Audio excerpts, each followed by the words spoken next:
கவிதை எழுதிய அழகே உருகியதே என் உயிரே.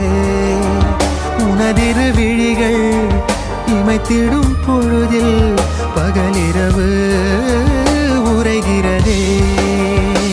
தேவதையின் விழியில் விழா காணும் பொன்வானம் அழைக்குது அருகில்.